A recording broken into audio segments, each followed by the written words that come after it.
Hi, my name is Juliet Selgren, and this is my podcast, The Great Antidote. This podcast has been brought to you by the Center for Growth and Opportunity at Utah State University.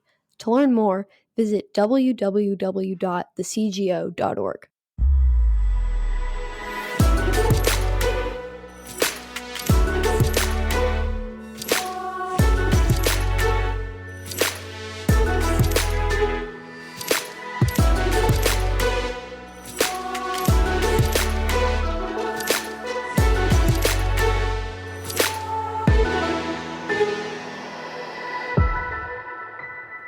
Today, I'm delighted to welcome Jennifer Huddleston. She's the Director of Technology and Innovation Policy at the American Action Forum, where her research focuses on the intersection of emerging technology and law. Today, we are going to be talking about antitrust regulations and whether we need to use them against big tech companies. This is the second part of a series that we started last week with Dawn Boudreau, who explained what antitrust laws are and the history of these laws. Welcome. Thanks for having me, Juliet. Before we start, I want to ask you, what is the most important thing that people my age or in my generation should know that we don't? A lot of times when we think about big tech, when we think about what are the companies that are really influential in a certain space, we think about the companies that we've experienced. So kids your age may be thinking about things like Google and YouTube and Facebook and Amazon. But we've heard these arguments that these companies are too big and can't possibly be toppled before, going way back. But particularly in the technology space, merely 10 to 20 years ago, we were hearing similar arguments about companies like AOL and MySpace that either don't exist or are much smaller players now. And the reason that those companies aren't as big anymore is not because we used antitrust law to break them up. It's because new innovative ideas were able to meet needs that consumers have, and the market provided a better solution. And we saw that there really was a lot of dynamic change in this space. That's a really good response, and I've been thinking about it a lot in preparation for this and in talking to Dawn just about how the conversation is always about what is going on in the moment, what is relevant now.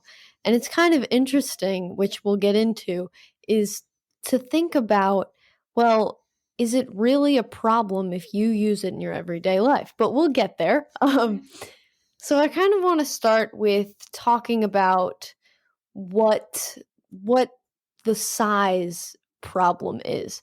In his column today, George Will said, quote, "America has more diffuse anger than there are suitable objects at which to direct it. So some members of Congress are demonizing large tech companies. This, while pandemic-confined Americans are ordering even more stuff from Amazon and Googling even more than usual," end quote. He's right. People are using big tech more than ever before, I would say. And a few months ago, I was talking to Matthew Feeney about Section 230 and whether these big companies are biased against conservatives. But now I kind of want to talk about whether these companies really need to have antitrust enforced upon them. A recent report put out by the House of Representatives says that they deserve it, but I kind of want to unpack that. Are they too big? When we're talking about antitrust law, it's important to remember that we're talking about anti-competitive, market damaging behavior, and we're talking about the impact that it has on consumers.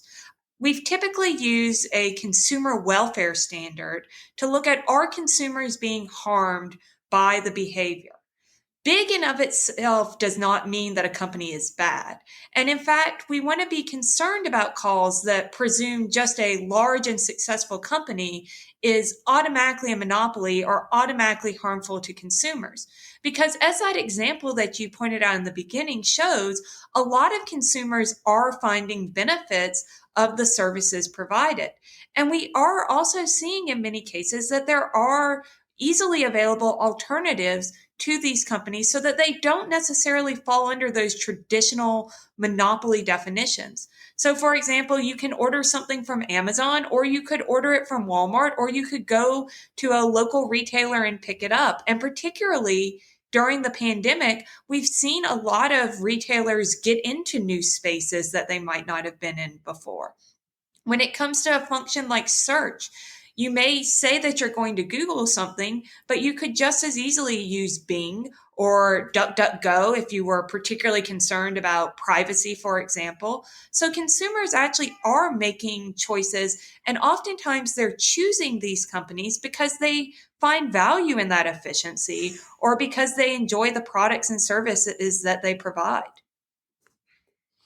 Some people, Democrats in that report, and also economists and just other people in general, have argued that the economic features of tech companies create unfair competition and insurmountable entry barriers for new competitors.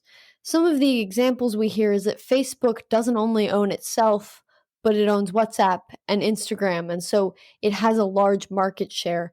Google is more than just a search engine. Twitter, there's only one Twitter.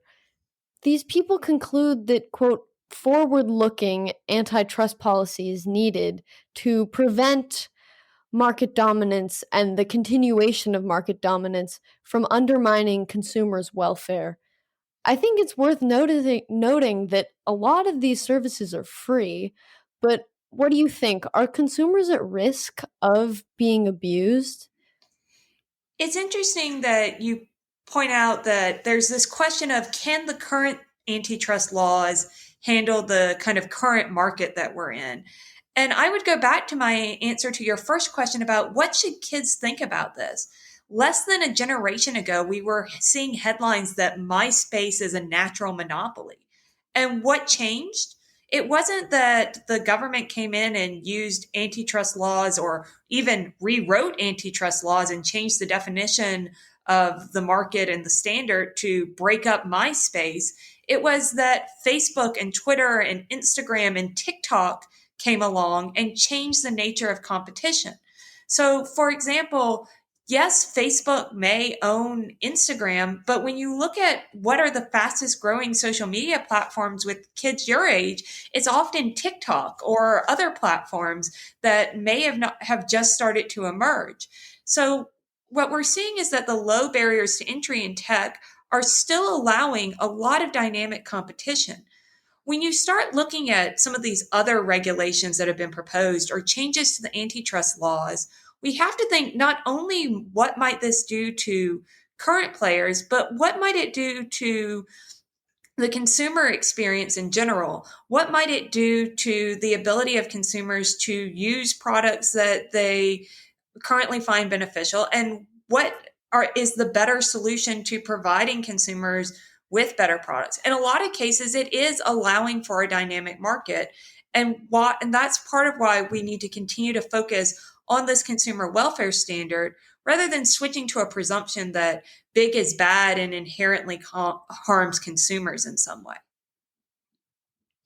One of the reasons why people say monopolies are dangerous is because they don't have to be responsive to consumers.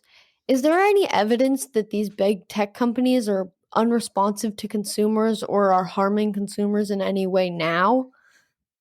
That's a great question, Juliet. And two things that I immediately kind of latch onto in it. The first is that monopoly means one company.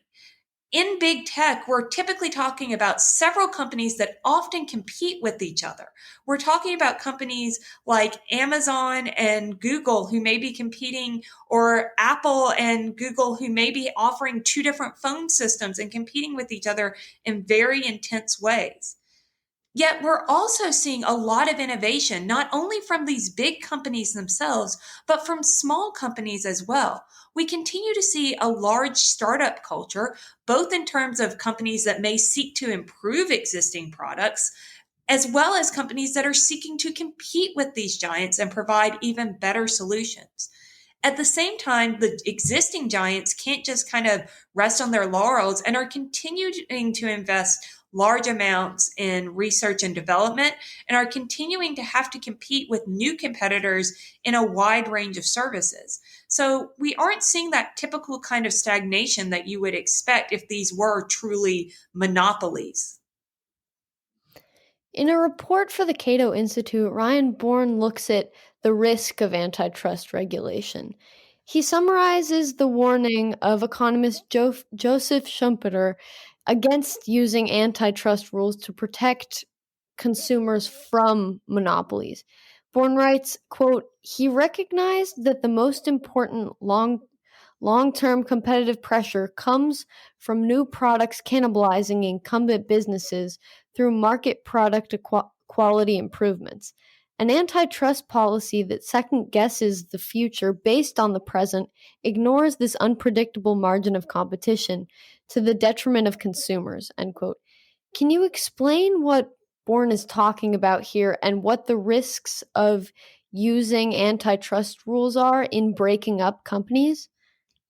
There are a couple of risks in using antitrust rules, particularly in a very dynamic market like technology. First, there's the risk that you're having to predict the future in some ways. You're having to guess which way certain markets may go when you look more skeptically at mergers and acquisitions. It's not always clear cut what's going to be a winner and loser. And oftentimes, regulators may get that wrong. And the problem is when they get it wrong, who loses out are the consumers. Additionally, what we've seen time and time again is that it's that competitive process that really drives consumers to receive better products. And that we're seeing new entrants, particularly in an area like technology, where there aren't a lot of regulations that prevent people from getting into the market, be able to provide a service that then has an incredible demand met for it. So, for example, not that long ago, you would see headlines like how Yahoo won the search wars. Now, very few people use Yahoo. It's Google. Who knows what the next great search engine may be and how that may better respond to consumer demands? We've seen this with changing in social media. We've also seen it with more typical products like retail. Before everyone was concerned about Amazon's dominance, you had concerns about Walmart's dominance. And before that, it was Sears. And before that, it was A&P. So we're constantly seeing that it's innovative solutions that really drive improvement rather than regulatory intervention in a lot of cases. Why do you think that people don't see that they don't realize that and then adapt either their arguments or their beliefs about big companies? Why do you think that leads people to, I don't know, why do you think that doesn't actually lead people to realizing that the big companies aren't necessarily monopolies? I think oftentimes that we assume that the things that currently exist are the things that always have existed and always will exist. When ideally we need to be thinking optimistically about what may be innovated, what may be the next thing that can improve things, and how we can create a culture that encourages people to try new things. When we only think that the current situation exists, we tend to respond to what we may perceive as problems with it rather than actively seeking to create a alternative that would be better and better meet the needs that we may see ourselves or others having. I feel like this is a stupid question, but how would legislators go about breaking up big tech? I know that Senator Warren wants to prevent some tech mergers like Facebook and Instagram or Amazon and Whole Foods, but how do legislators, how will they know, how do they know which mergers to forbid and which ones to allow? Also, for mergers that have already happened like Facebook and Instagram or Amazon and Whole Foods, what would happen? Would they force big tech like Facebook to sell Instagram? That's a really good question, and one that in a lot of cases we don't fully know the answer to what would happen if these mergers had to be undone. In some cases, they would be very difficult to do, and it would raise interesting questions. So, if, for example, Facebook had to get rid of WhatsApp, would Facebook still be allowed to have its own messaging service, or would that be considered to be a violation as well? When it comes to what legislators can do, this is actually kind of part of the very interesting dynamic we see going on right now. We talk a lot about Senator Warren or other legislators that have had proposals to change antitrust laws. And that's one thing that could happen. We could see legislation, a bill from Congress that is introduced that says that now we aren't going to allow certain types of mergers, or we're going to require additional scrutiny. We're going to shift the burden of we're going to assume these mergers are bad until you prove they are good, something along those lines, or we're going to assume these mergers cause harm until you show that they don't. You could see a change in the burden. You also, though, have the FTC, the Federal Trade Commission, and the Department of Justice, who already enforce existing antitrust laws.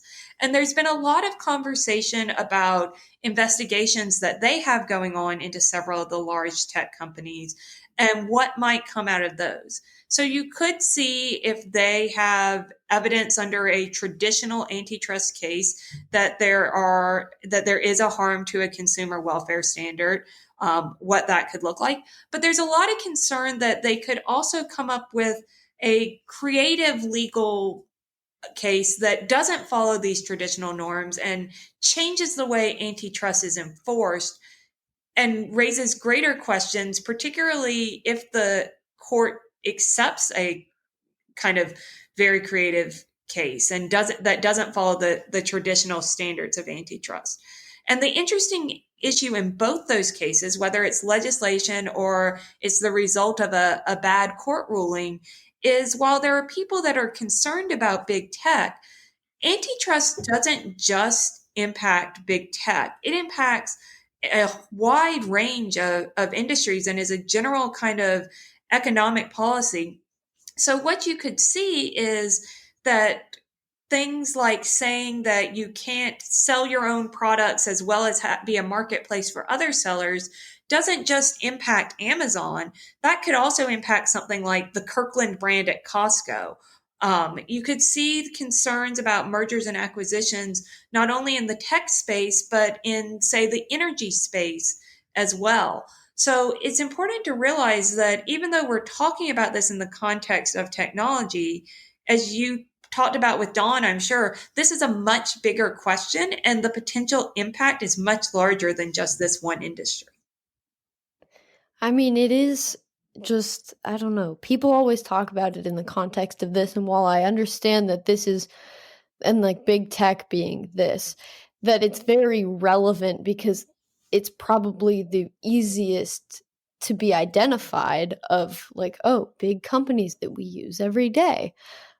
It's still not, it's not the only one. It's not the only thing that is impacted by this, which is just crazy to think about how almost short-sighted people are in identifying what the effects of the legislation would be. So kind of along those lines, what would the impact of this legislation or an increase in this legislation be? Like, how would it impact consumers? It would depend on the exact nature of the legislation, but it's really interesting because you could see some very direct impacts on consumers from things like what's been proposed called a kind of Glass-Steagall for tech, which was a banking law that required separation between different sectors of banking. And the idea is that particularly for a company like Amazon or even for something like Apple's App Store, that you wouldn't allow the company both to sell its own products as well as to be a third party seller to allow other people to sell their products as well. So the result could be that you lose certain generic products. So if you wanted to buy Amazon basic AA batteries for the remote control, you might not be able to do that if they're going to also offer a third party's batteries. And that goes to the way that you could also see how this could apply to brick and mortar retailers as well. In terms of calls to, say, undo some of these mergers like Facebook and Instagram, it's also raises some really interesting questions about what that would mean for some of the services consumers are used to being to have. So if Instagram has pictures, can Facebook also have pictures, or is that going to be considered a violation? And that's the most kind of extreme example. But the short version is, in a case like trying to undo some of these mergers, what you're also going to see is a lot of court oversight, a lot of questions that involve companies having to constantly go to the court to ask permission. And that can prevent them from doing other more innovative things that would actually benefit consumers. And sometimes what happens is while companies are dealing with these issues, it prevents them from looking at more innovative solutions that might actually improve things more and result in more competition. So the question of, breaking up the phone company is often pointed to as an example of when antitrust worked.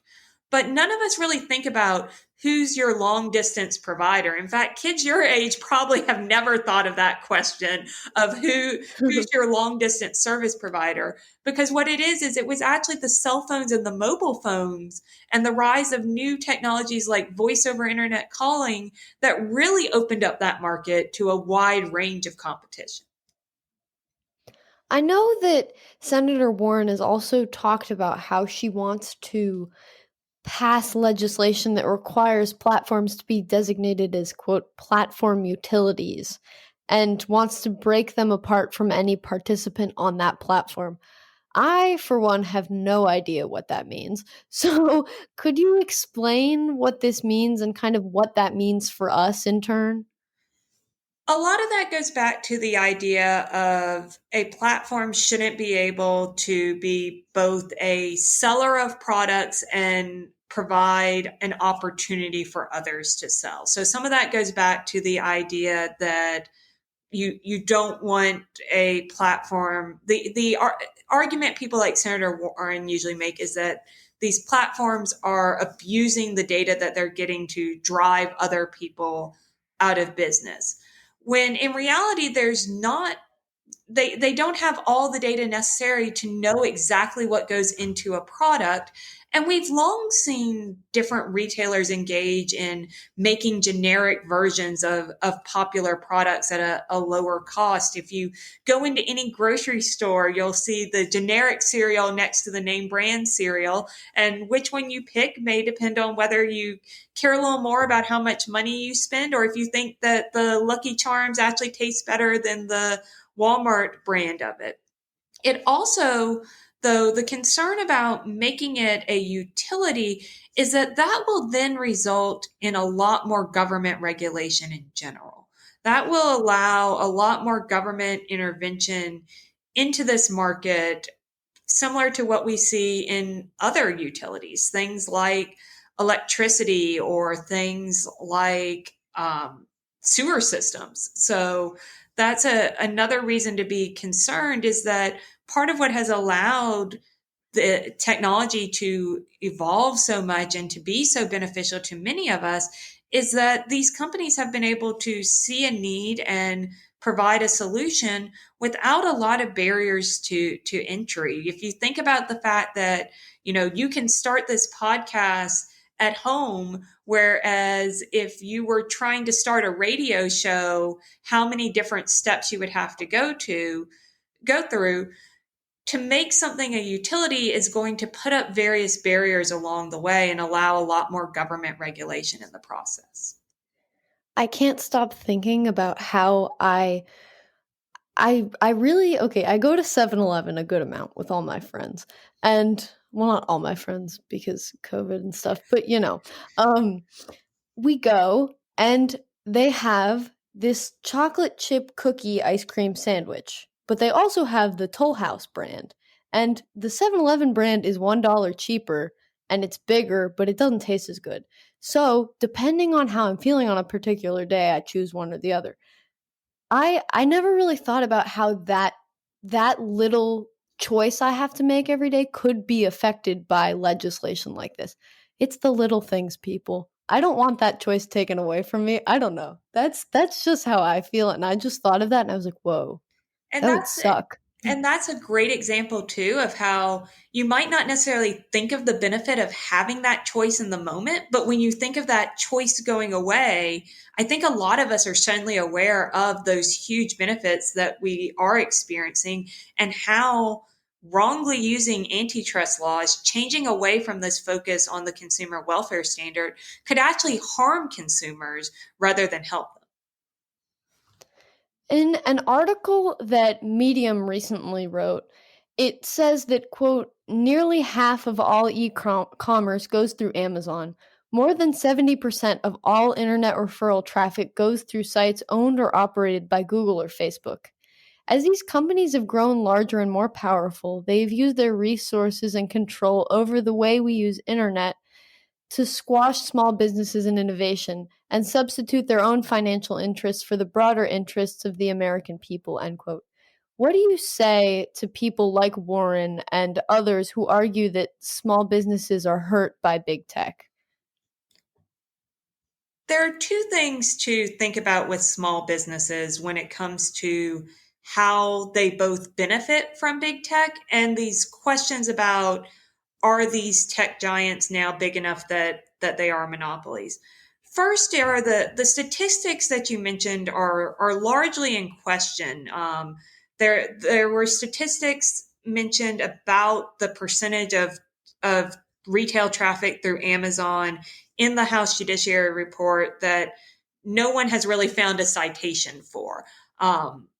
The second element there is when it comes to small businesses themselves, in many cases, they've had new platforms emerge. So if you were a small business and you wanted to start selling online, it used to be that you would have to go through setting up your own website. And that can be very costly in some cases.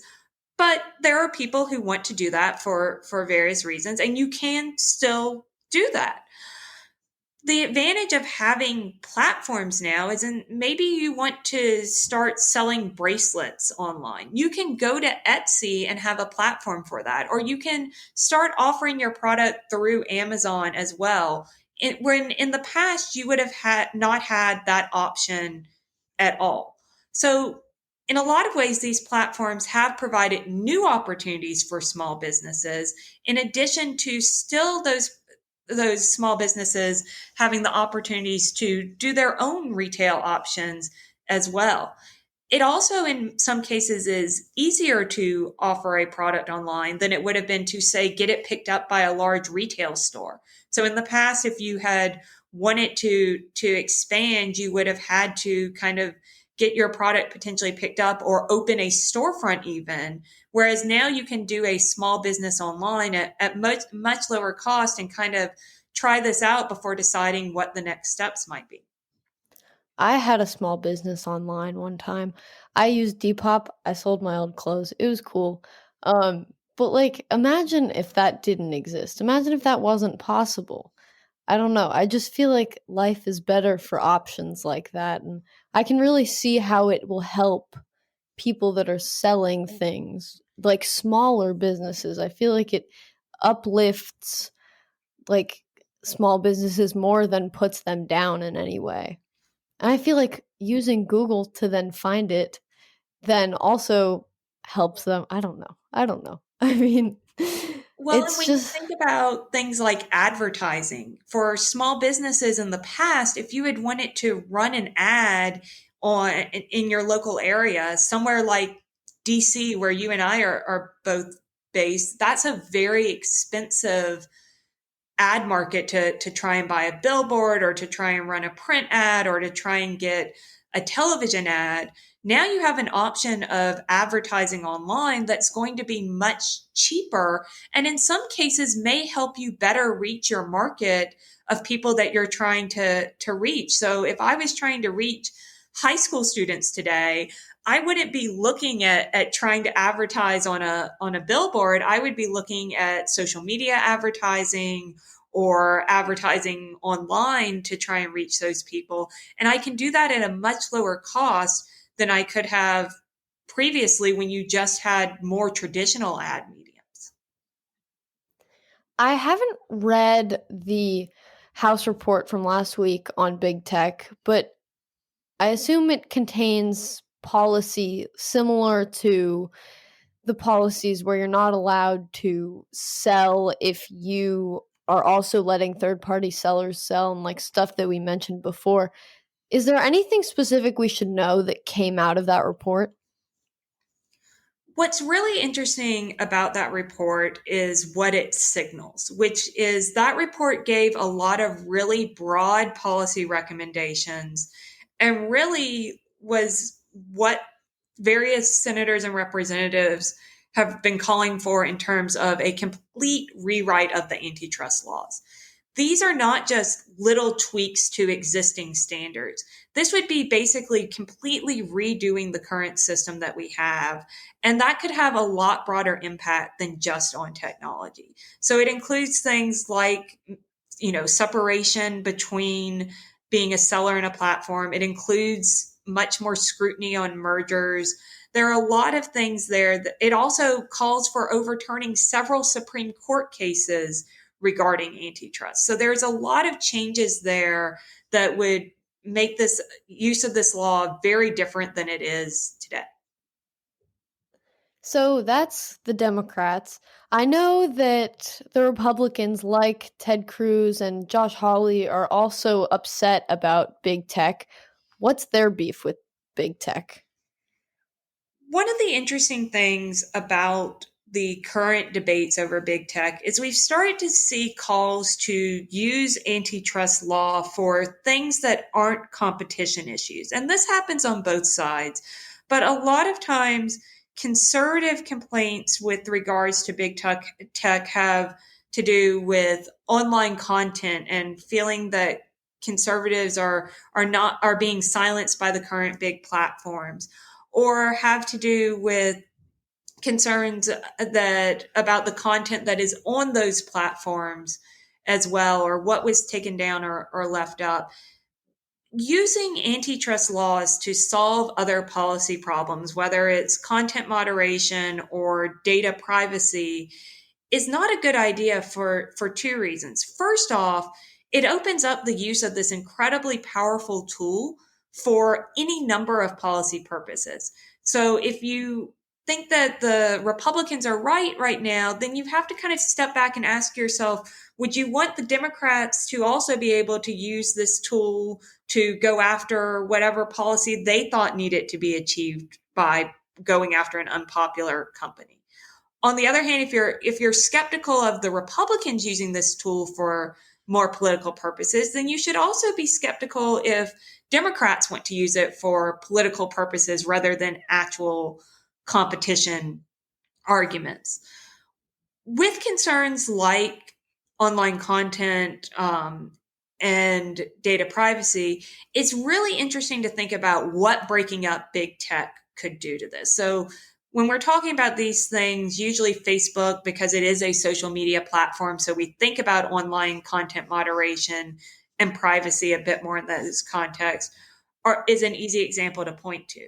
So if you break up Facebook into several different Facebooks, there's no guarantee that you're going to see any change in the content moderation policies of those different Facebooks. In fact, it may even be worse for some of the content because they don't have the resources to check that certain things are not making it online, or to engage in making sure that they or to update their policies or whatever. They're going to have much more limited resources. Same thing with data privacy. Of if you take a big company and you split it up, some smaller elements that now don't feel that they have to rely on data and can be more privacy centric might find that in order to stay afloat, they have to start selling ads or monetizing data in some way to make sure that they're able to continue to offer their product to their consumers. In my podcast with Don Boudreau on the origins of antitrust, he argued that public sympathy came for antitrust came because it was aimed at new and unfamiliar forms of businesses and business practices, especially unusually large firms that seemed to be making money out of nowhere, but really it was made possible by innovation and railroads, electronic communication, things like that. People hadn't seen that sort of thing and were scared of it. And the firms weren't really monopolies back then, as we talked about before, but people thought that they were, and it was easy for people to think that they were. Do you think that the sympathy for antitrust today comes from a similar place than it did back then? That people are unfamiliar with the kinds of businesses that have been made possible in the past 25 years? In some ways, I think so, that you have this kind of general, what has been referred to as tech lash of people that are skeptical of technology or of the impact that it is having on the lives of young people. They've seen a lot of change and they may not fully understand it. They may not like that these companies are successful for what they may see as out of nothing, or even in some cases what they may see as detrimental and kind of a nostalgia for the way things were beforehand. So I definitely think you have this element of kind of, this is seen as a way of going after companies that people are questioning their role, even though they're also experiencing unprecedented benefits from them, particularly during the pandemic. The fact that many of us have been able to work from home or do school from home in a way we wouldn't have been able to 10 years ago, maybe even 5 years ago. When you think about the ways that you're able to stay connected to friends and family, or to order things online, or any number of things, that we really have seen huge benefits from technological innovation, and that there's potential for even more benefits when we talk about things like autonomous vehicles or drone deliveries, or things that are still in very early phases now. I think what's important though to realize goes back to we've been there before in many different ways. And we need to look not only at the times when we've intervened and what perhaps the unintended consequences of that were, but also at some of these other examples, particularly in the technology space, where things that we were concerned about proved to be untrue, and that it was actually innovation that improved the situation and innovation that gave more competition in ways that we couldn't have expected. A lot of my friends say they're always like, "Oh, I hate Amazon," but then, like, the next day, they're like, "Oh, I just got this cool thing from Amazon," and I'm like, "That's kind of ironic, is it not?" And it's kind of weird to see the extent to which I don't know, they don't see the fact that they're doing that, or they just don't care. And then I'm always like, "Oh, why do you hate Amazon?" And they're like, "Oh, it's just so big." And I'm like, that's not really an argument. It's just kind of weird. I And I don't know, think the but point there is many of us do use these products because we find a benefit in them.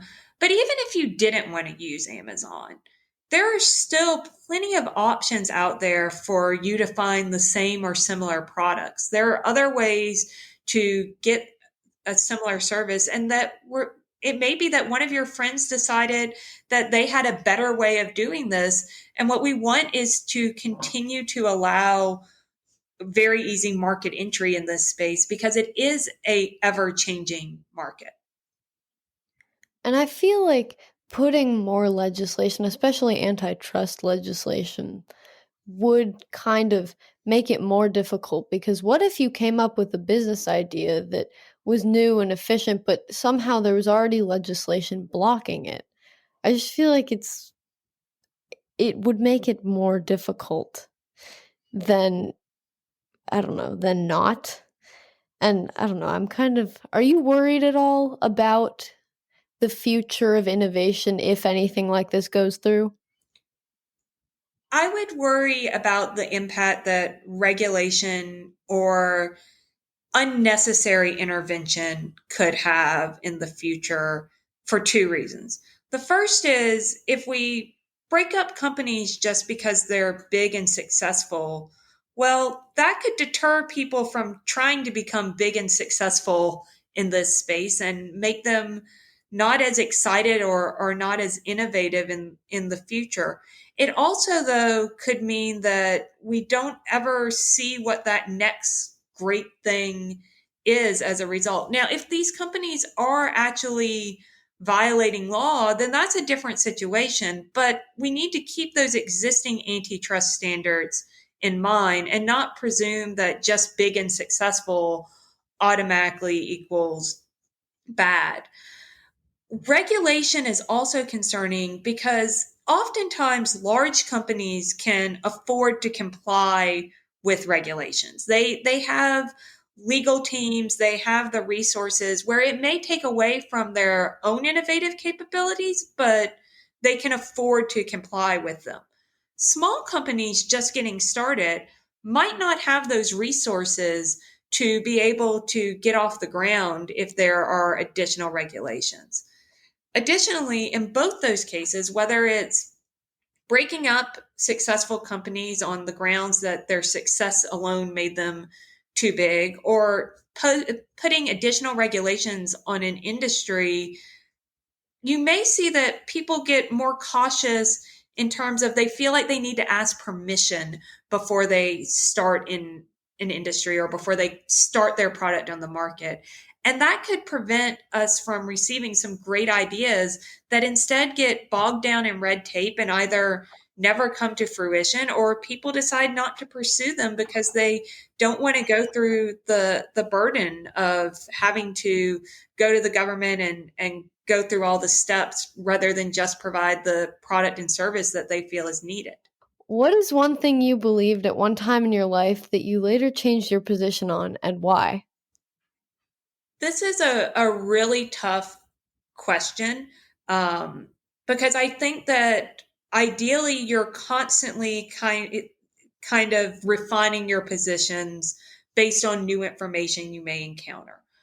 I will say one thing for me on a kind of personal level was that while you certainly want to have kind of a plan, you have to be open to kind of a dynamic element in your own life. Things might not always go according to plan, and you have to be willing to change along with it. And oftentimes that will lead you to new and better ideas and new and better places as well.